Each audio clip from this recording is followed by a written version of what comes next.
Hello everyone, কেমন আছো সবাই? আমরা এখন আছি কাটোয়াতে। আর কাটোয়াতে এসেছি যেহেতু ভাইরাল রানাদার ঘুগনির দোকানে যাব না তাই কি হয়, ওই জন্য আমরা সন্ধ্যা সন্ধ্যা বার হয়ে গিয়েছিলাম ভাইরাল রানাদার দোকানে যাওয়ার উদ্দেশ্যে।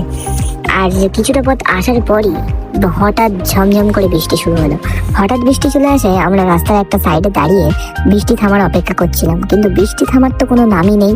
তাই আমরা বুঝে গেলাম আজকে আর রানাদার দোকানে যাওয়া হচ্ছে না। কিন্তু এই বৃষ্টির ঠান্ডা ঠান্ডা সুন্দর ওয়েদারে ঘুরতে এসে কি গরম গরম কিছু না খেয়ে বাড়ি যাওয়া যায়? সেই জন্য আমরা চলে আসি পাশে থাকা একটা রেস্টুরেন্টে। আর সেখান থেকে আমরা অর্ডার করে নিই গরম গরম ভেটকি মাছের ফিশ ফ্রাই, চিকেন পপকর্ন, আর নিয়ে নিই একটা প্লেন ধোসা আর একটা ব্লু মকটেল। সত্যি বলতে এই খাবারগুলির টেস্ট ছিল খুবই সুন্দর। চলো আমরা খেতে খেতে বৃষ্টিতে ভেজা কাটোয়ার কিছু রাস্তার সিনেমাটিক শট তোমাদের সাথে শেয়ার করি।